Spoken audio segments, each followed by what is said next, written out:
Good morning. Namaskar. I think we are 11 o'clock and we shall start formally. So, this is the second day of the International Web-Based Symposium, BIMSTEC, a Vehicle for Growth and Development, was organized by the Institute of Social and Cultural Studies, Kolkata, India, in collaboration with the Ministry of External Affairs, Government of India, and the knowledge partner are the Research and Information System for Developing Countries, RIS, New Delhi, Bangladesh Institute of International and Strategic Studies, BIIS, Center for Policy Dialogue, Bangladesh, East Asia Study Center, University of Dhaka, Bangladesh, Indian Studies Center of Chulalongkorn University, Thailand, South Asia Watch on Trade and Economics and Environment, Swati, and Pathfinder, Sri Lanka. So this actually reflects how BIMSTEC think tanks are coming together to discuss on very critical issues that the BIMSTEC stares at this point in time. Yesterday, we had a very, very enriching and insightful discussion related to the issues of economic development, the kind of hardship the region faces, and what kind of steps can be taken further thereon, from here on, as we hope to have the upcoming summit in a not so distant future. And going along that line, today we are here for the first technical session of the day, which is actually technical session 3, which will focus on the most challenging situation that BIMSTEC faces at this point in time in this part of the world, which is the pandemic situation, and we are all in it and we're trying to solve it. So therefore, the title, which is very justifiably put, Regional Cooperation in Public Health, Infrastructure and Healthcare Services. These are the challenges that we are facing, that each country is fighting in its own way, but at the same time, regional cooperation are the ways in which countries can help each other, increase interdependency, and look at the challenges of public health. We have a large population, and there is a question of accessibility to affordable healthcare, and public health issues are now being talked about at every corner. There are experts who are giving us vital input. And as we deal with the challenge of pandemic, we also have to understand how to equip ourselves for these kind of future threats, because all said and done, the COVID is not going anywhere. So how we will deal with it as it evolves is what I hope the eminent panelists that are here today are going to discuss and put some inputs for the decision makers to look at from the BIMSTEC kind of perspective. So with which much ado, I welcome all the panelists today. We have a very, very learned, experienced assortment of diplomats, practitioners, and also advisors to the respective governments. So the chair of this panel will be Dr. Mannava Maruti Varaprasad Sarma, who is the professor and the head of Department of Community Medicine, Kamirani Medical College, Narketpalli. Thank you very much, sir, for your time. The panelists are Dr. Pandub Shering, the Health Secretary of Bhutan. Welcome to us. The next speaker is Professor Sivaraj Adhikari, Head of Department, Central Department of Economics, Tribhuvan University, Kathmandu. Welcome, please. Dr. Sanjay Rai, Professor of Community Medicine, AIMS, and National President of Indian IPHA. Namaskar. Discussant will be Dr. Manikala Lenge, Emergency Physician, BLX Max Hospital, New Delhi, NMO General Secretary, New Delhi. So I will hand over the session right now to the chair and request him to take the discussion forward. As the format is, the speakers will speak as the chair will ask them and give them a time. After that, the discussant will focus on the issues that will be relevant as it comes up from the discussion. And then we can have a short question and answer session. Sir, the time is from 11 to 12:30, so I hand it over to you. Thank you, one and all. Namaste. Good morning to all. So I will take little time because very eminent knowledge banks are there. They will take their own time.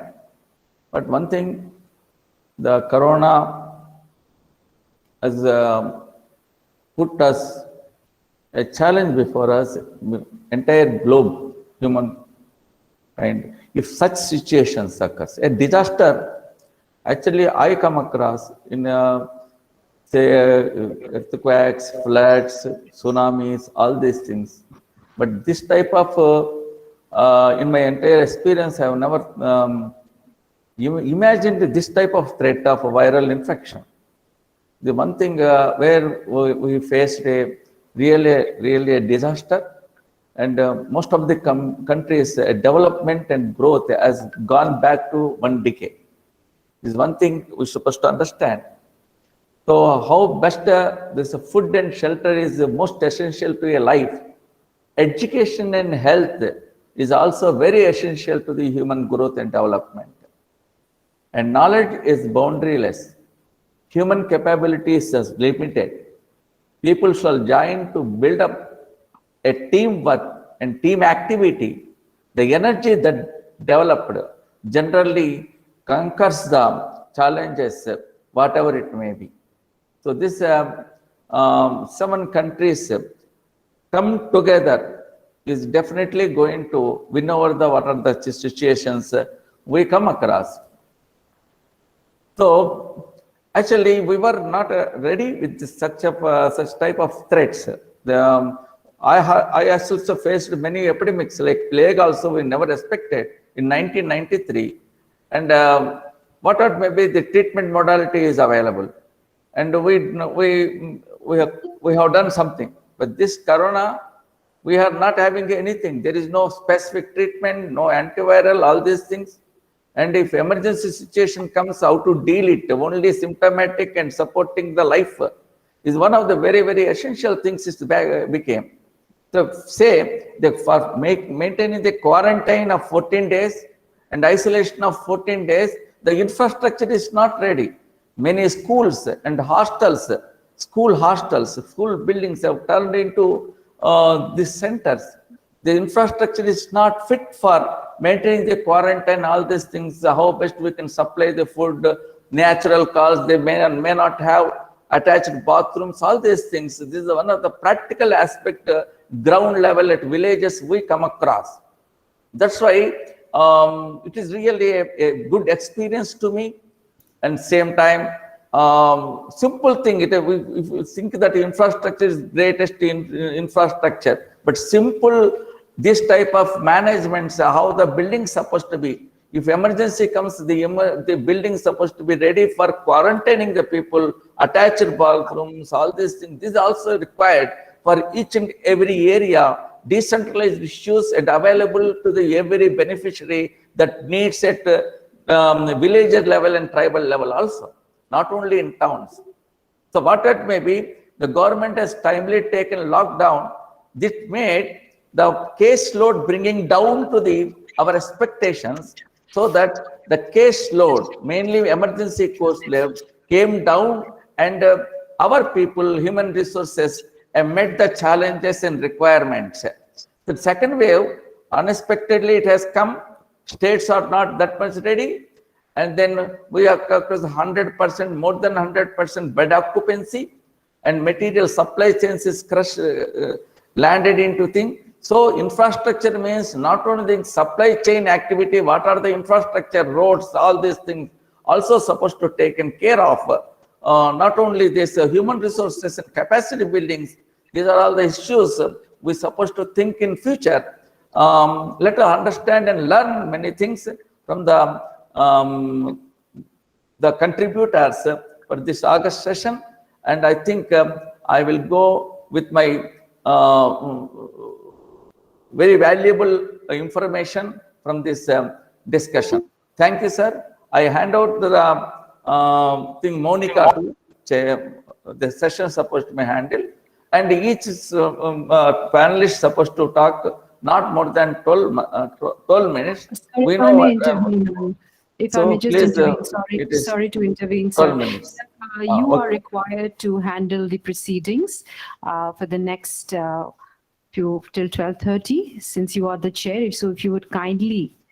Discussion, I think so, you're supposed to take Yeah, up. so if the speakers, you can slot the timings for each of the speakers as they come chronologically, maybe 12 minutes.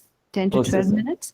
Okay. And then the discussant can discuss on the basis of the inputs that will be provided by these panelists. And then the question and answer session can follow, if that is fine with you, sir. Okay, sir. Okay. Actually, you, sir. I've been given a different things. Okay, it's. Yes, sir. I think first panelist, Sri Dr. Pandup Sherang, Health Secretary. Namaste, sir. Please continue your inputs so that we can learn. And definitely, you will take your own time for 12 minutes allotted time. Thank you, sir. Okay, thank you, sir. Good morning to everyone. I hope I am audible. Yes. Okay. So, Honorable Chair and all the distinguished panelists, firstly, it's a great honor and privilege for me to be participating in this panel discussion on a very important topic, strengthening regional cooperation on public health, infrastructure, and health services. I think the pandemic has taught us a great lesson. Last 1.5 years of global pandemic or COVID-19 pandemic has taught us a great lesson that intersectoral, multisectoral, as well as inter-country regional collaboration is very important. So I think when you talk of regional cooperation in public health system strengthening, or in strengthening the health services, I think we can look into two ways. One is during this pandemic, and other is during this normal situation. I think we have opportunity to collaborate and coordinate during public health emergencies as well as during normal situation. Now, let me highlight on how this public health, during these public health emergencies and health security, I think you are basically talking of, when you talk of this public health emergencies, I think we are talking more from the health security point of view. So one way of this collaboration that we can develop among the regional countries is, I think, strengthening our surveillance system for pandemics, and also through timely sharing of information on outbreaks, and also on the progress of the diseases in respective countries. Then other opportunity, I was also thinking whether we can form a high-level committee of these regional countries of BIMSTEC, and this high-level committee can identify some major public health issues that has multi-sectoral or multi-country issues. Then these high-level committees can sit down together and try to solve the problems. Then also we can also form a regional coordination mechanism, where this regional coordination mechanism will high-level officials from different countries. It can be at the policy-making level, it can be at the technical level, and it will be on the regular basis. We should be sharing information on any disease outbreaks or any health issues. Then we can coordinate, collaborate, and work towards mitigating such things. Other thing is, I think we already have a system in place. Like, for example, we have the One Health approach to reducing the burden of these zoonotic diseases. I think these are WHO initiatives, One Health approach to control of zoonotic diseases. And we have the international health regulations, where we are focusing more on strengthening the surveillance at the point of entries, at the border point. So I think this can also be strengthened through the regional coordination mechanism. Then now other area we can look at is also on strengthening the human resource for health. I think in our region, different country has different level of human resource capacity in terms of training and all that. So we can collaborate together in training our health human resources in our regional countries. Then also we have lots of technical experts in our region. So the technical experts can share their technical knowledges with other countries, so that help to strengthen capacity of regional countries. This can be done through institutional linkages, or through telemedicine programs and all that. And also we can also encourage this short-term trainings. People from some countries has lots of experience, knowledge, capacity to train. So I think these countries can help other countries in providing short-term training as well as long-term training.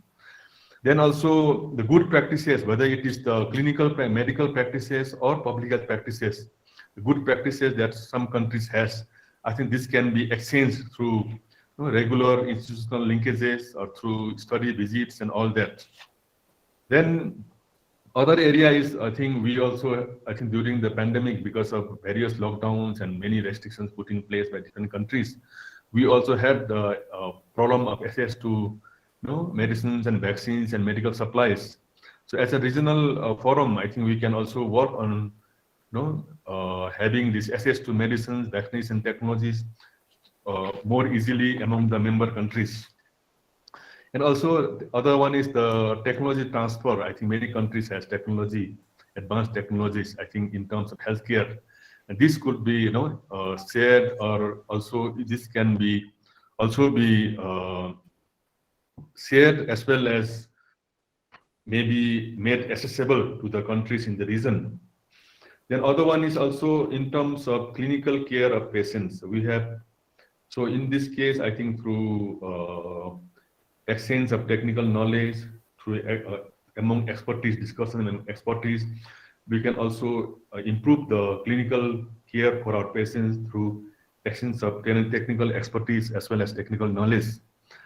Then I think now ICT, information communication technology, is taking, especially after the pandemic, I think it has taken a big step ahead. So it will be also good to make use of ICT for improving the knowledge capacity and also sharing of information between the regional countries. Now, post-pandemic, I think now recovery phase of the pandemic, especially for the health system, I think it is also important to focus on, like, for example, one important area post-pandemic for recovery is the mental health. I think globally, regionally, because of the various impacts of this pandemic on the human life, economy and all that, I think mental health issues are going to rise. It's also important that maybe mental health can be identified as one of the challenges for the region, and we can share expertise, knowledge and experiences to deal with mental health issues in the region as well as in individual countries. So I think for now, I think my time is also almost over. So for now, I think on this regional cooperation on public health, health infrastructure, and health services, that is all I have to say for now. So thank you once again for the opportunity, and I'm looking forward to a fruitful discussion on this panel. Thank you. Now, Professor Shivaraj Adhikari ji, you can take up the. I would request the chair, if Professor Adhikari is just not physically present right at this moment. Is he there? No, he's there, but he's not responding. So maybe if that is fine, we can have the next speaker and then Professor Adhikari can speak thereon after that. If that is fine with the chair. Dr. Prasad? Sanjay, yes, I'm. Yeah, so if... I kept it muted. So Sanjay Raj, you can take up your session so that Adhikari ji will join. Yes, if the next speaker can speak and then Adhikari sir can come back and speak. If anybody is there, please contact him by phone so that he will be ready for another 12 minutes. Okay, thank you very much. Very good morning, Chairperson, all the panelists, and ladies and gentlemen. First of all, I would like to thank organizers for giving me this opportunity to having me here and choosing a very relevant topic of strengthening regional cooperation. We all know that COVID pandemic is a public health emergency all over the world and in our region also. It has resulted in the huge number of cases and deaths. The reported number of cases are more than 243 million as on today, and deaths are almost 4.9 million deaths all over the world. And in this region also, the pandemic is going at the same pace. And it's not only the number of cases and so mortality, massive economic burden globally is also happening. worldwide also, and also in this region. Different tactics were used to control this pandemic, including completely shut down. That was the lockdown, and like India started to fight this pandemic immediately after detection of the first case, as Dr. Maruti Sharma mentioned in his inaugural speech. And we all know that this COVID, this type of pandemic is neither the first nor the last pandemic. So the handling of this COVID-19 by the government and policymaker of the globe and this region should be an example, so that in future we can manage this. So I can say the best lesson to learn now is to be better prepared for any future epidemic. So all the lesson learned from the current pandemic, we implemented several strategies in this country and the various countries of this region. So we can implement the same in the future. So all the best practices we can gather, and so this should be one.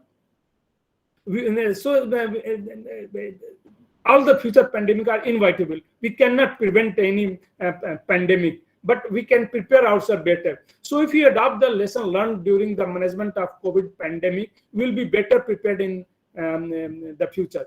That this can help in balance out life and livelihood better, because during COVID pandemic, livelihood also suffered. It's not only because of the morbidity and mortality, but because of the complete lockdown, livelihood also suffers. So like I'm giving example of our country, India. Friends, we all witnessed the devastating effect of the second wave of the pandemic, which hits India during the April and May this year, and was extremely hard on the healthcare system. And the gap in the healthcare management caused many issues like shortage of bed in the hospital, deficiency, oxygen supply, shortage of oxygen supply, shortage of black marketing of essential drugs, lack of trained human resources in especially in rural area, and this list is endless. And almost lesser up to some extent, the same thing happened in the major part of this world also, including our region. So we are completely helpless during that peak. So what should we do? What are the learning from this type of? So we must improve our rural infrastructure in all the region. And what I will recommend, a panel of interdisciplinary public health and preventive medicine specialists and social scientists could be constituted at regional level, country level, and state level to addressing both public health and humanitarian crisis issue during this type of disaster. That could be one of the suggestion. Testing capacity, like this one, although this is specific to COVID, but testing is also one of the important. Human resource, competent human resource is also one of the issues we observed during this pandemic. Then the routine healthcare services. The routine health programs have greatly suffered during the COVID-19 pandemic, especially the maternal and child health programs. UNICEF has released data that globally, because of this, the complete shutdown of the healthcare system and restricted movement during lockdown, caused delay in the reaching hospital, increased morbidity and mortality due to many communicable and non-communicable diseases. Ample evidence has emerged that the human cost for the terminally ill patient, those with life-threatening catastrophic health events like myocardial infarction, stroke, chronic infectious disease like tuberculosis, preventable measures like immunization have far outweighed and the death due to COVID-19. The brunt of disruption of the health services may even higher in days to come. And if suppose if you are observing any further wave and very high spike in this. Mainly the routine vaccination, which is one of the key strategies to prevent maternal and child health all over world and also in this region, in this country. So routine vaccination has also been greatly affected during COVID times. UNICEF has announced that worldwide approximately 80 million children under the age of 1 year remain unvaccinated in last 1 year due to COVID, which may increase the this likelihood of many vaccine preventable disease outbreak. So we don't know. Then in strengthening intensive care capacity is one of the issue at the both country level, regional level. Surveillance system. Sri Pandup Seringji mentioned in his speech that we must strengthen our surveillance system. Yeah, there is need to strengthen our surveillance system, data sharing at country level, regional level, so that we can take appropriate action. Data sharing is also a major issue all over the world. So the take-home message is public health work on the principle of preparedness. The learning from the present pandemic should help us be better prepared for any future epidemics. We know that the future pandemic epidemics are inevitable. We cannot prevent all the future pandemic or epidemics. We cannot predict that this will never happen. But it should be our priority to strengthen our health system so that we are able to manage the future pandemic. And this priority should be given to follow the mechanism to balance life in livelihood better in the future pandemic. So a regional cooperation for a sustainable development to handle any such type of future disaster are the need of the hour. Thank you very much. Thank you everybody for your patience listening. Thank you. Thank you, sir. Very good inputs given. And next speaker, I think panelist is ready. I have seen, and once again, Adhikariji. Shiva Adhikariji, namaste. Namaste. Namaste. I am here, but I could not unmute the microphone. No, I understood that. Okay, I am here.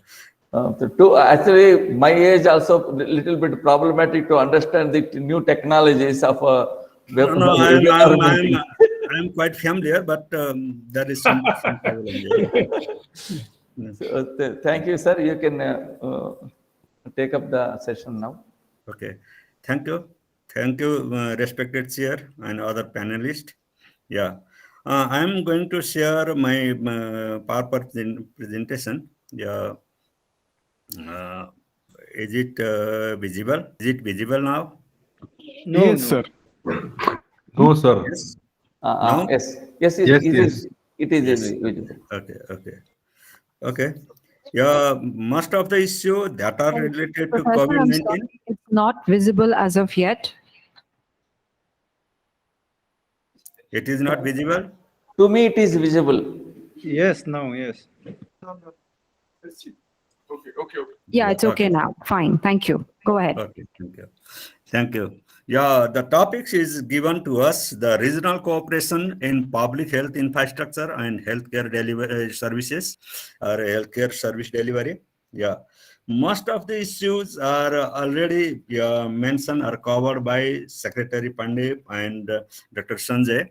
Yeah, I'll talk about some different issue and maybe some of the other issue I need to cover. Yeah. For that purpose, I have some outline. I talk about the public health infrastructures that are already available in the region, and due to the maybe poor health infrastructure and healthcare services or healthcare service delivery, there may be some consequences. I will talk about this. And then, yeah, what are the area to collaborate, regional collaboration and to improve the health system? I'll explore about this. And due to the time limitation, I'll go very fast. But I'll want to discuss about the conceptual framework for the discussion. Yeah, first structure, that means infrastructure. We are going to talk about this. Infrastructure includes the different many things. That means health workers, infrastructure, and guidelines, protocols, many other things. And at the same time, the process is most important. Process means delivery, service delivery, and cooperation and collaboration are also important. And after using that, and we'll get the outcome or output. That means that we can discuss about the population cover, service cover, and financial protection. Yeah, because financial protection is most important, not only the financial infrastructure or health infrastructure or public health infrastructure and service delivery, but also financial protection in health sector is most important. That is why I will talk about the financial protection as well. And I'll talk about the what are the status, first of all. Yeah, that means we know that the public infrastructure and healthcare services, there are positive relationship between these two variables. Professor, I'm sorry to intervene once again. Is your talk in commensuration of the change in the slides? Because we are not being able to see the change. I already changed. It has not come on the screen, sir. I'm sorry. What Yes, I can it is do. not changed. Yes, yes. Now it is there, please. Okay. It is changed. Yeah? Okay. And there is a positive association between the infrastructure and healthcare delivery. And there is, we know that the density, that means doctors density and our health workers density and healthcare delivery, they are interrelated. And I have presented in the regional level data. We can see in the density of the dentist and pharmacist, and there are unequal distribution. We can see that in the Thailand, India, somehow better. Maybe some of the other country may have a lower density. We can see that. Not only for that, we can. Is it visible? It is changeable. Yeah. Yeah. It Okay. is. Yeah, we can use in the UHC, Universal Health Coverage Index. That will be quite interesting for us. And we can see in the Thailand in the almost 80% coverage. But in Nepal, in the and maybe Bangladesh, yeah, less than 50%. We can see in the unequal situation. At the same time, we can see the life expectancy at birth. As well, that is also outcome of the health services. Yeah, there is a variation in the region. And at the same time, financing is most important. Healthcare financing, we can see in the out-of-pocket payment is high, almost more than 70% in Myanmar and Bangladesh, almost 60% in India, and almost 50% in Nepal. That means, yeah, in the region, there is a quite high out-of-pocket payment. And if we look at the public health expenditure in health sector, yeah, in the Thailand is almost 14%. In India, almost 4%. Yeah, and Bangladesh, almost 3%, like that. We can see there is a negative association between the out-of-pocket payment and public health expenditure. Yeah, we can see there. And we know that high out-of-pocket payment means there is some problem in the health system. That means out-of-pocket payment is a regressive payment. That's why we have to look at that. And at the same time, we need to increase the public health expenditure. Yeah, if we increase the public health expenditure, maybe out-of-pocket payment can be reduced because there is negative association we can see here. And at the same time, we know that out-of-pocket payment, high out-of-pocket payment means there is it creates some problem or financial burden to the household economy. That means people should pay in the higher amount of money. That means they will lose the welfare. Yeah, or we can say high out-of-pocket payment means higher level of welfare loss. At the same time, non-poor people are pushing below the poverty line, and poor people are pushing further poor or hardcore poor like that. And that means higher out-of-pocket payments is the higher impact in the household economy. We can see in the right side diagram as well. Yeah, there is the different level of out-of-pocket payment. Yeah, percentage of total health expenditure and tentative financial impact or catastrophic impact we can say, and at the same time impoverishment impact we can assume by using this figure. And we can see if there is no financial protection in health sector, there may be the trade-off between the health status and financial protection. We have to look at that. This is the most important. Yeah, the condition is, yeah, if we don't have financial protection in health sector, there is negative association between health status and risk protection. But they are not choice for us. They are not the choice variable for the people and for the government as well. We have to look at that. We have to think about this. That is why there are some challenges and opportunity in the regional sector, high out-of-pocket payment, and the low level of social health protection. Yeah. And at the same time, yeah, maybe we have a double burden of disease and triple burden of disease. Yeah, in the non-communicable disease, we are facing both type of disease. And maybe BIMSTEC members are gradually moving towards the universal health insurance as well, but not sufficient. Yeah, very limited data we are available now, and the service also very limited. We need to introduce. Excuse me, sir. I think you are left another 10 minutes. 10 slides are there. Yeah, I'll complete. No problem. I'll complete. Yeah. Yeah, and another few minutes are left behind. Please. Okay. And there are some other challenges as well. Yeah, we need to think about the social health protection and demand side financing and maybe demand for healthcare and infrastructure supply side. We can look at the different situation and we can explore the situation of the country and we can explore the what are the possibilities for regional collaboration.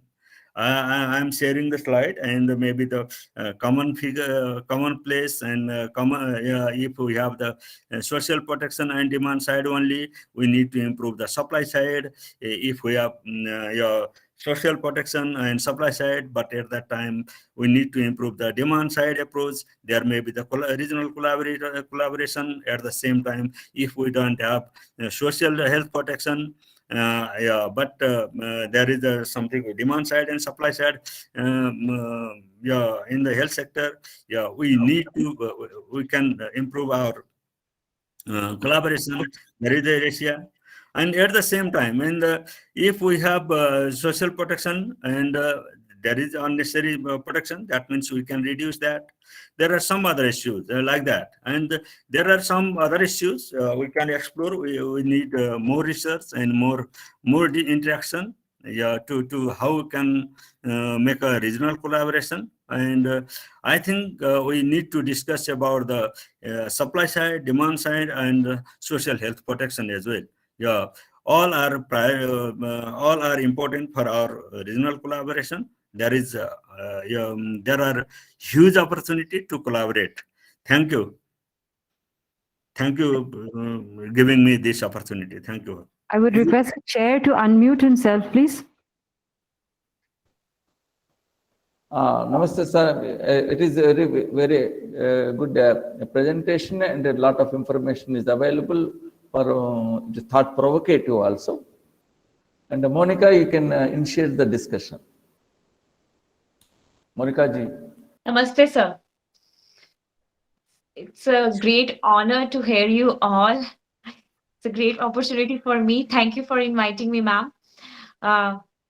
I have listened all of you. It's my as an emergency physician, when the pandemic came, I have seen a lot of patient. I have seen a lot of patient were dying in front of me. That time we were lacking the oxygen cylinders, ICU beds, and that was a very crucial time for the entire nation.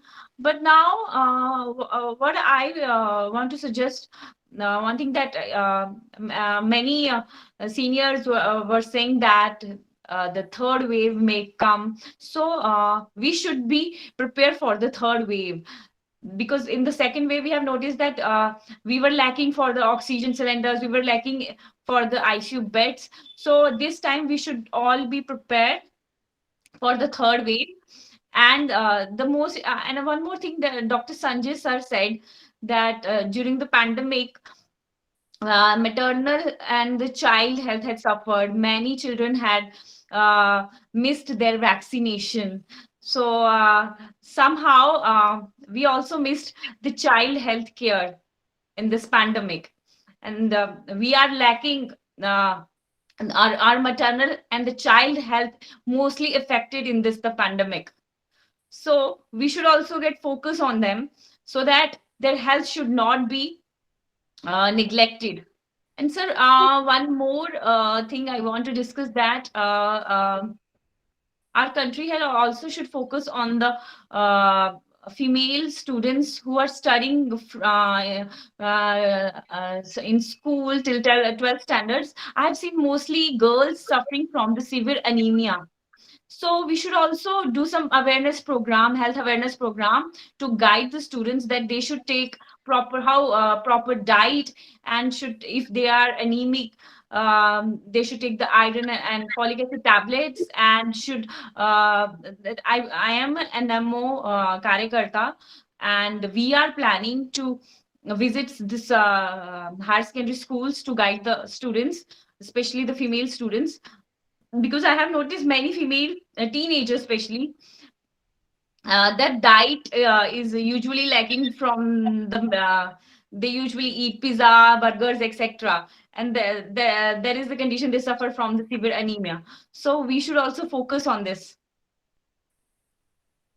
Thank you, sir. And what's your suggestions? So, Chairperson. The thing is, now let us have some light regarding this. So Monica has mentioned, what my experience is, during COVID lockdown season, general morbidity on communicable diseases, mainly upper respiratory tracts, flus, all these things came down. Even malaria also came down. And say non-communicable diseases may not have any impact, but in village levels, all these things, because of the people mobilization is stopped, many communicable diseases, many children are maintained their health, and many people have gained the weight, including myself also. So this one thing we can understand, that apart from this, Corona is really a threat to us. Coming to, it is a 7 countries collaboration. I want to focus certain things. Definitely, I have just now gone through the statistics of Bhutan. It is only single disease deaths, and in a day there is no more than 40 cases reported. That means because of the low density, okay. But what is the environmental contribution is also one thing. Whether what is the virus is having a high altitude, what is its survival, whether it is format transfer is there or not. These are things we're supposed to go through. Coming to where the subcontinent is experienced a very low fatality when compared to other areas. People blame us that we reported less number of deaths. I don't think so, because I am in the bottom level. From the villages or in towns also, all the cases which really died due to corona, they have been reported, because people in the opinion that if corona death comes, that government is going to give some gratuity, all these things. That's why no one has hidden any deaths. But this one thing, Lancet has given a wrong information regarding, but where the public density is there, many cases have gone to graveyards. That is different thing. Only few pictures have been shown. There has been demoralized the people. But in and all, the density of the population is very high in India, and death rate, that is fatality rate, in not only in India, compared to entire subcontinent, this fatality rate is very less. Why? What is the reason? I used to say the X factor is working in answer, because we are all having socio-cultural aspects. In ethnicity is also, we are different, we are indifferent, whether there is an innate immunity. As my experience goes, even a renowned doctor, highly qualified person also, they use the innate medicine, home remedies or turmeric powder. Even the professor of medicine who is attending a Yashoda hospital is used to take regularly turmeric powder. Earlier he has never touched it also. And we are having this good heritage of home remedies. And every person has taken these home remedies in residence, irrespective of their profession and status of in modern medicine. But one thing, we are neglected. Research is not been properly done. I don't know about other countries. In India, there is no university of exploring these home remedies. It is a rich heritage. Rich heritage. Tribal medicine. I worked in tribal medicine also. They have many medicine, herbal medicines, all these things. But there is no scientific exploration. What is the pharmacodynamics are available.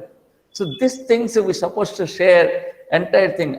While going through the today's morning, yesterday only I came to know about this, and yesterday only I have been asked to chair this session.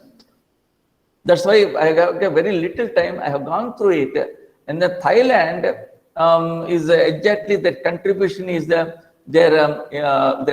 native medicine contribution is there in health infrastructure development when the entire 7 countries together compared to.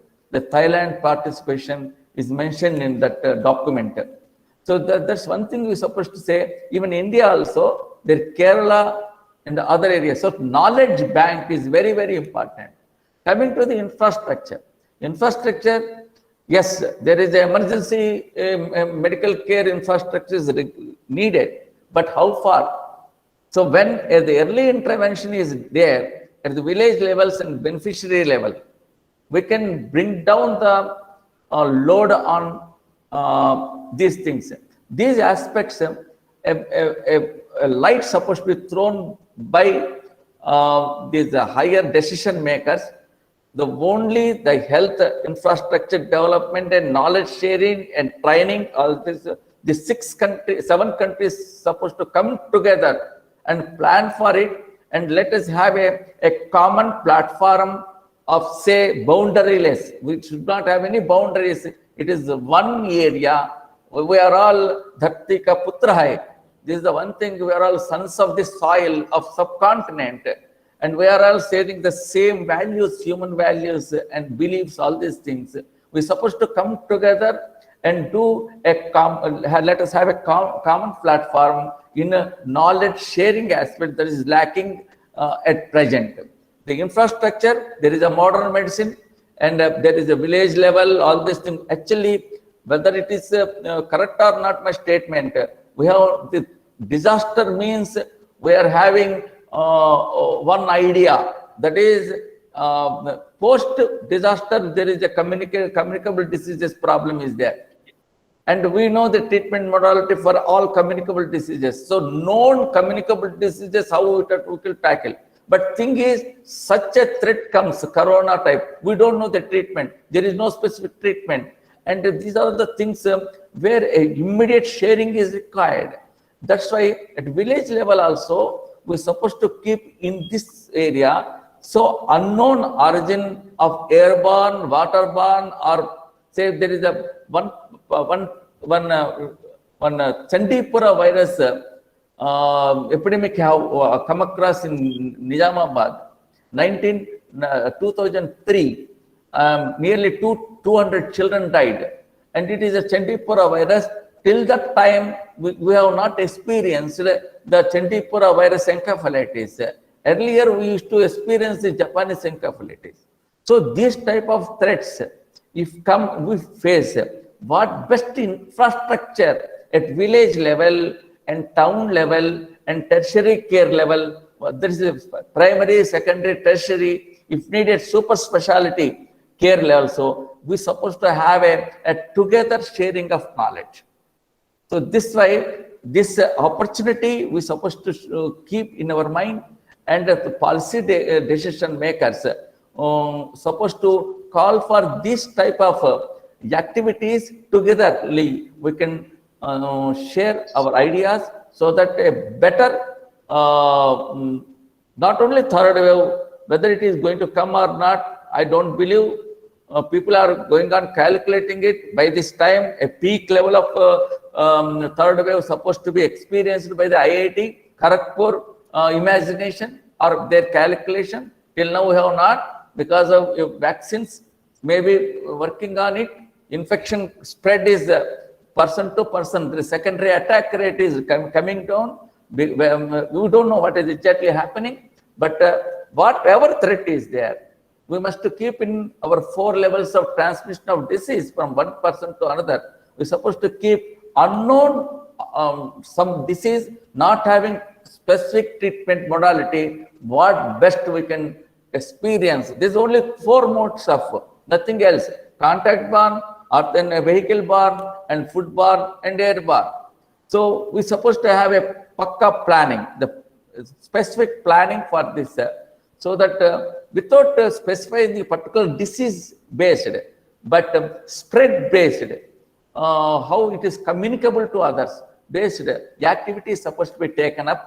I think this is a better way of sharing the knowledge and discussions in infrastructure development and human resources development and public health. And all minor points are there, very well shared by you people, and because of my many number of epidemic experiences, nearly many times I ground level as a volunteer of NMO, I worked, and even as a community medicine specialist also I worked. For state also, a state epidemiology person I worked. That's why this one thing really, actually, I am very thankful that this opportunity has been given to me, so that till now I am only actually Viveka. That means I am just self-centered, only India located. I am not more than, my vision is not more than that, never crossing border. But this opportunity made me to 7 countries, and actually today only I seen the Bhutan situation, and never seen till now what is exactly happening in the other countries. Only I am seeing with the state-wise statistics, all these things. But to me, my eyes are open. We are supposed to be, there are a lot of information is there. We're supposed to share. We'll definitely, as a team together. The togetherness is very, very important. Unity is important. We are all sharing the same common environmental issues from top to bottom, even social environment and cultural environment, and then physical environment, what it may be. And let us have, we'll go forward and we'll combat these situations in future togetherly. Thank you, one and all. Thank you, Chair. There's a lot of time is there. Anybody can come forward to share their ideas and discussion. Yes, thank you. Thank you for your input. Number of issues have been highlighted by the eminent panelists, and there are a couple of takeaways from the point of social security, from economic security, and definitely medical issues that have come. Because the BIMSTEC has not formally met at the summit level. Unfortunately, BIMSTEC did not have the situation or probably the circumstances under which it could hold a summit level interaction to come up with these inputs. We have not had direct policy inputs from or any policy decision in terms of how BIMSTEC as a multilateral forum would respond to this kind of a situation concerning the kind of issues that are now being discussed all over the place, including this podium. We all know that there are 14 sectors of cooperation that has been identified, and in the upcoming summit, they will be rationalized into 7. But I was wondering if in any of these discussions or while re-rationalizing or rehashing the system, whether we should have health as a very important input for cooperation and how we would, because we do have non-traditional security, and in the larger sense of the IR discourse or in foreign policy discourse, one would talk about non-traditional health pandemics being one of the security non-traditional threats, or even in perhaps, I do not know in the larger sense what one responds if this is taken as a health disaster. So I think one should understand that it is time to look at health as one of the areas of serious cooperation between all these sectors. And time and again, I have seen the panelists also questioning or raising the importance of traditional medicine. In fact, there is a question coming from one of the audience, Glenn Chatley, who is talking about whether BIMSTEC can also look into the traditional therapy and give, put a path-breaking kind of a footprint in terms of traditional medicine. We also know that China has been doing a lot on traditional medicine. The chair has spoken about traditional medicine in his own way. So it is time, because it is an immunity-driven kind of a disease that we are seeing. So everybody is doing their bit to kind of boost their immunity, and traditional medicines, traditional responses, because there are no scientific responses, scientific fixed therapies regarding how the COVID is reacting to particular physiologies. So therefore, I think traditional medicine is one area. I remember speaking personally at an international podcast and for Philippines, and it was then already people were asking me whether India would lead the front in terms of responding to traditional medicines, how to deal with the COVID pandemic. This was way back 1.5 years ago. So I think traditional medicine is going to become an extremely important area where I think BIMSTEC can come together, identify the potential areas where cooperation, knowledge sharing, and very important capacity building. It's extremely important that capacity building is done not only at the formal medical level with doctors and scientists and professionals are handling, also at the rural level where there are health workers, there are frontline workers, and how we can share knowledge with them. If we can have a kind of a knowledge repository which can be accessed digitally by people who are rurally in remote areas, they can somehow get access through frontline workers, through volunteers, through health officials. That would be a great step that BIMSTEC can take. I can distinctly remember a couple of days ago I was seeing how vaccine is being delivered to extremely remote parts of South Asia by drones. So this is the reality that we are dealing with, and we know that vaccination itself is a platform where all the countries can come together. India has taken a very, very frontline kind of a position in terms of vaccine diplomacy, which we call vaccine maitri.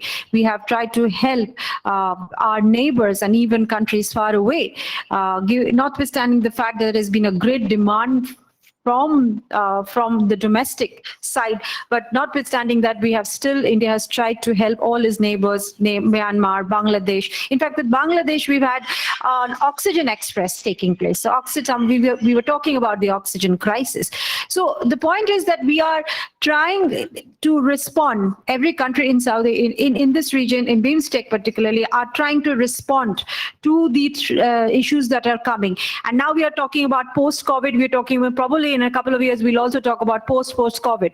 So the idea is to take the kind of challenges that we face. Every challenge we face is obviously a learning step, and how we can put it in a policy decision where the decisions will be taken within the rubric of BIMSTEC. And that is what I think all the decision makers and we all as stakeholders, even a general person, even everybody has suffered through the COVID kind of a situation. There are so many inputs, so many experiences to be put together. I hope we can also have documentaries and documentation, audiovisual documentation that can be shared. That is a very big way to spread awareness about what can be done, what is to be done, and what are the preventives that can be taken in order to handle the situation. There is also a question particularly directed to the chair from the audience present here, which questions whether we can have a BIMSTEC telemedicine kind of a mechanism where everybody can access through telemedicine, because we know it is not easy to get physical help, and the kind of pressure that has come on the public health sector, everybody cannot get access to it.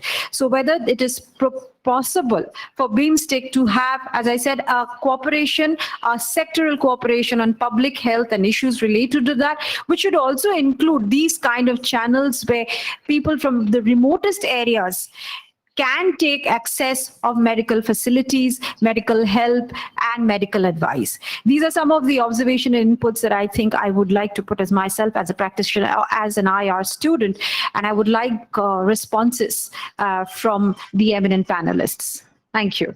Yes, any panelist can respond for it. Okay, thank you. Is it okay if I respond? Am I audible? Yes, yes. Sir, you may please respond. Thank you. Thank you very much. I think it was, very interesting to learn from different panelists. I think our Professor Shiva Adhikari from Nepal talked about universal health coverage, social protection, and these are important, I think, from the health perspective. I think it will be good to have this collaboration and learning these experiences from different countries in the region. I think we also talked about the normal health services during the pandemic. I think, of course, many countries were focused so much on fighting the pandemic, but I think many times we have forgotten about our challenges with taking care of the normal health services like immunization, antenatal care, then also the NCDs and all that. I think these are also important for us to note, and also I think there's enough opportunity to collaborate regionally on these issues.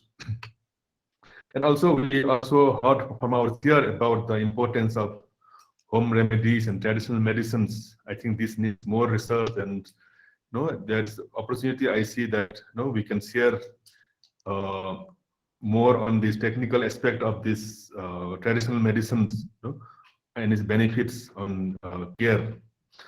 Then also now it's also time, I think, for us to catch up from the losses that we have made during the pandemic. And definitely I agree with the organizers that maybe it will be good to have a regional collaboration on health, as one of the agendas, for the BIMSTEC to take up in the future. And definitely telemedicine, I think even during my earlier presentation, I also talked about the benefit of telemedicine. So I think initially we had started with some of the institutes in India, but I think it has now, I think I see a better opportunity for the telemedicine to be one part of the our regional collaboration, to strengthen technical skills as well as patient care. So we are looking forward to this telemedicine project, if that could be taken up, so that it will be also an avenue where our technical experts, doctors and health professionals can learn from experts in other countries. And I think basically that will trickle down to better patient care in the region. Thank you very much. Thank you. Chairperson, may I respond? Yes, sir. Yes, sir. All panelists, because the question thrown on you. Okay, thank you. Thank you very much. Actually, I will start with that. There are few issues raised, like telemedicine issue. Dr. Monica raised about the third wave, anemia, and other issues. So one by one, like first telemedicine issues. Yeah, we must explore the possibility of implementing this telemedicine in this region. At the regional level, even in intra-country level also. Already India is taking lead in this during this type of pandemic. At AIMS and many other institutions, we adopted this telemedicine technology. And see, if the movement are restricted and you are unable to move from one city to another city, this is the only option. And you can provide better care to your patient and other services related to. So telemedicine is a welcome step, and we must appreciate this. And we must explore, even for the rural areas, at least they have phone, and it's not the smartphone, but they have phone. So then there are various ways to address this particular issue. Issues related to your third wave. See, there are some scientific basis of predicting anything. It's not astrology. Based on the epidemiological situation in any country, we can predict something. If you recall, almost 4 or 5 months ago, I also participated in several webinars, and everybody that time, everybody was talking about the third wave, that in July in India, in July, last week of July or August, and some said in September mid, some said October mid, India will face 4 lakh cases. But what is the scientific basis? How we predict any wave? It's depend upon the some epidemiological factor, and that is agent, host, and environment. Now I'm talking about host only. Like in epidemiology, we teach this host. Now we have sufficient evidence. This virus is SARS-CoV-2 is more than 1.5 year old virus. We have lot of publications, sufficient evidence we have generated globally. And based on these evidences, the global evidence has demonstrated that the natural infection provide better and longer duration of protection against COVID-19.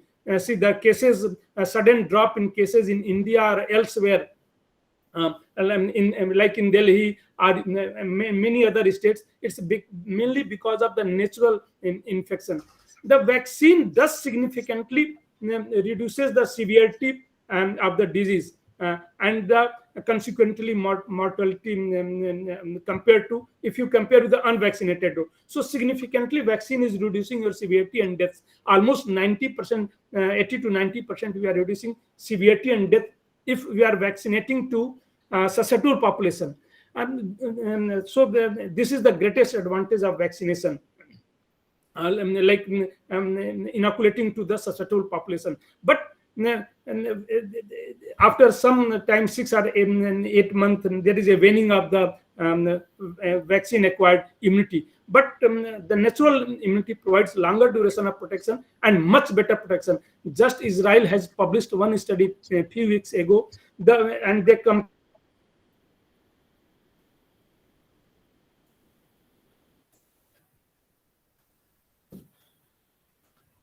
I think his net is. Okay, I'm Yeah, going to see some of the issue. Okay. 600% better protection from the infection, 1300% better protection of severity. So there are a lot of publications in very high impact journals, like New England Journal of Medicine. They published one article almost 7 months ago. So both. So third wave in major part of the country, we had natural infection during the third wave. The Sero survey conducted by Indian Council of Medical Research, ICMR, in June this year, and they found almost 68% seropositivity. That means at least 68 percent people had the exposure. So the majority of already had exposure with SARS coronavirus 2. So and we know now that natural infection is providing better protection. That's why even 4 months ago I said, no, it's very unlikely that India will ever face the very high third wave based on the epidemiological picture of host. And now see, 4 months have already passed. Second, the agent, we may face a wave, any wave, if agent is completely new, that is virus is new. It's a RNA virus and it's mutating. Every time when this virus replicates, it mutates. But all mutations are not for our concern.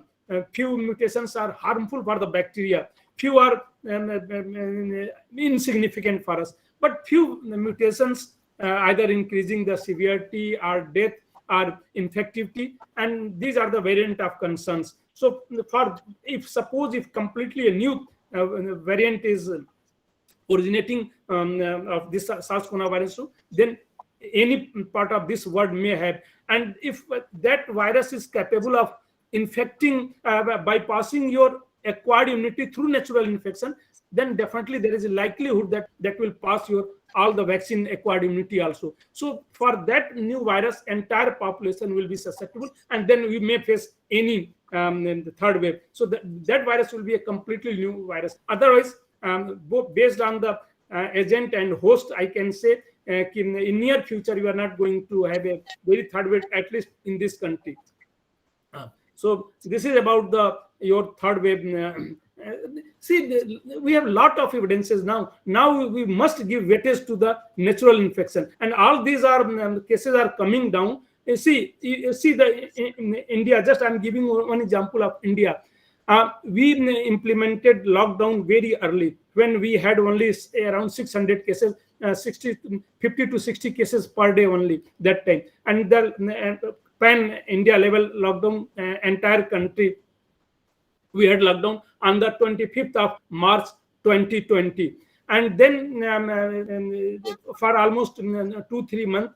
But gradually there was an increase of cases from 40 to 50 per day to in September 1 lakh cases per day. Even after this lockdown, the great benefit of lockdown was that we staggered these cases. So we reduced the overall your burden on the health system. And this was the great advantage of the lockdown. But gradually after September, there was a gradual decline in this country till February, and from 1 lakh per day to we reached to less than 10,000 per day. But because of this new virus, that is your first alpha and then subsequently delta variant of this SARS coronavirus 2, we had a very high level of infectivity, and then again the case and number of cases per day reached up to around 4 lakh in the first week of May this year. But there was a sudden decline, and this sudden decline and there was not a complete lockdown this time, but there was a sudden decline because majority of the population got this infection, and because of they are protected from the natural infection and for a longer duration of time, this sudden decrease is mainly because of that.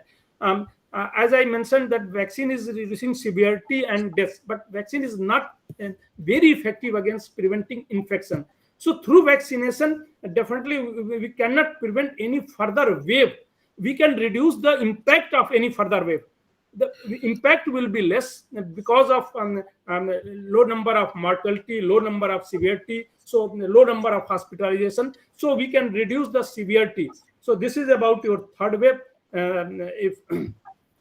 And anemia issue was raised. Definitely, anemia is a major problem in almost all part of this region except Sri Lanka. Other than all countries of this region, they are suffering with anemia. Around 50% in India, female in the reproductive age group, more than 50%, and children less than 5 years, they are anemic, almost 60 to 70%. So it's a major problem, and at regional level, we must have some concrete plan. Although the current government under this Anemia Mukt Bharat strategy, they have targeted approach to tackle this situation. We are addressing this situation since last almost 60 years, but we are unable to make a significant dent on this. So it's an important issue. Thank you very much. Thank you. So now, There are a couple of questions with the permission of the chair, which I would, think, because of city of time. Shiva Adhikari ji, do you want to? Yeah. Sir, Yeah, if thank I you. may intervene, Professor, because there are certain questions directed at Professor Adhikari, I would put it right in front of you because there's paucity of time. Maybe you can respond together if that is fine.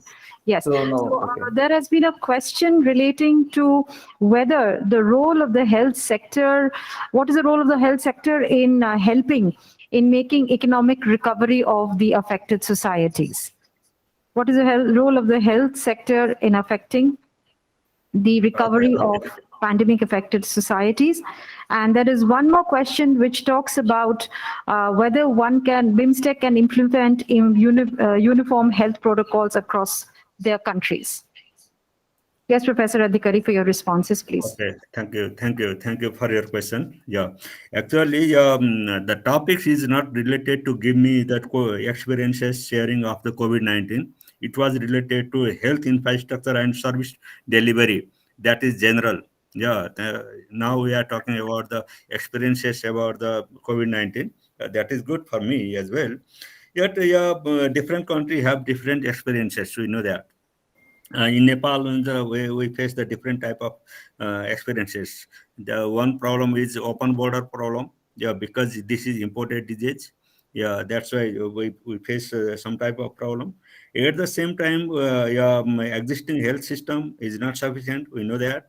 Yeah, existing health system is not sufficient. That means we need to think about the other strategy. That means we explore the lockdown and some other intervention, and due to that factor we face the economic problem as well. Yeah, there is trade-off between life and livelihood. Yeah, that's why we have to maintain that. This is so difficult for us. Yeah, that's why we are talking about the new normal situation. No, yeah, one thing, and at the same time, prevention is most important. That's why to make the prevention, we more focus on the disease, but not the economic side. They are equally. We have to think about the equally. Yeah, they are not substituting each other. They are not. We don't have choices. We have to maintain that, but we are facing the trade-off between them. Yeah, that is most important. And at the same time, we lock down. We face the lockdown in the throughout the country, but some of the places, we can protect or we can prevent from the disease. Yeah, but we ignore that. That is just also the important thing to know, and maybe experiences for us. Yeah, I think in the health recovery and economic growth, actually economy is the most important. At the same time, health also important. But we are focusing nowadays in the health is important, but we have to balance them. This is most important. That's all from my side. Maybe we can discuss more later if we have any questions. Thank you. Thank you. Dr. Sharing, would you like to respond about the protocols regarding the BIMSTEC, the health protocols? Thank you. I think different countries has put in different mechanisms to fight this pandemic, and to have a single protocol for all countries. I think to have this single protocol, I think it will all depend on the disease burden in each countries, how the disease is spreading in each countries, and also on how now recently is also, I think it will also depend on the vaccination coverage of each countries. So how the disease is spreading in respective countries, how the preventive protocols are put in place, and of course the vaccination coverage. I think these are things I think we need to, basically it will depend on the risk assessment of individual countries. So I think these are important to take into consideration if you are working on having a single protocol for, for all the countries. Because in terms of, I think our chair has also said in his opening address that population density is different in different countries. The health infrastructure, human resource, I think these are all different in different countries in our region. So how the disease is spread in one country, I think depends on all these factors. So I think it is too early to really work on have a single protocol for all the BIMSTEC countries. But it is also an opportunity. I think we can always look at it how best we can collaborate and coordinate so that basically we can prevent the spread of the diseases, not only for this present pandemic, but also for the future pandemic, how we can work together so that we are able to protect our people, and at least within the region, we are able to say that, okay, we have a good control mechanism in place. So basically, when you talk of this public health emergencies like infectious diseases, I think our focus should be more on prevention. Because if you focus, of course, preparedness is important, preparedness and response towards prevention. So for that, I think we need definitely regional cooperations. That's why I think sharing of information is very important. If there's outbreak in one country, I think it's very important for the regional countries to know what is happening there. Then regional countries can take precautions accordingly, so that it can be prevented in the spread in the region. So basically, for this having a single protocol, I think we need to have maybe we need to do a little bit of more. More studies needs to be done. A detailed study has to be done in terms of the disease burden. Now, I think many other factors that is responsible for this spread of the disease. Thank you, Madam. It's one thing we're supposed to understand. The health is the individual level, and decentralized protocols supposed to be needed, and knowledge sharing and information sharing supposed to be centralized. We used to have universities like Takshara and Nalanda common to all. Actually, there is a sharing of the information every 5 years, 2 years. They used to meet together and share the information. But locally, they will have their own. I think. Is it audible to you? Yes, it is audible, sir. Okay. So this one thing we're supposed to keep in our mind. So protocols means it's not generalized protocols. We have a certain area decentralized protocols at their own local area. Even each country will have a different localities. So decentralized mechanism is supposed to be there. Same way, the science and technology is supposed to share together. That needs a centralized activity. This is supposed to be keep what the hairline difference between where we supposed to have a common platform, where we supposed to plan for the decentralized aspect at doorsteps of each person. Now it is going a personalized medicine or otherwise individualized medicine, and that is a decentralized phenomena. We're supposed to think in this direction also. Thank you, Chair, for your response. And with this, we have almost come to the end of this session, which has been indeed a lot of thought-provoking ideas that have come, which I hope shall be penned in the future from the organizers and will reach the right places to help BIMSTEC take this leap forward in the context of the challenges that we are facing. We have talked about health security, child health issues. We have also talked about non-pandemic issues being affected because of the pandemic situation. We have also talked about issues related to how the economics is being affected and how to get out of that situation and what are the challenges that we're going to face in the post-COVID situation. So I thank one and all, also for those who have made observations and questions. Unfortunately, because of the time, we cannot put them up all together, but they will be available later when the reporting will be made. I thank the chair and all the panelists and the discussant for their thoughtful ideas and inputs, and all those who have put observations and questions. And with this, we end the session right now.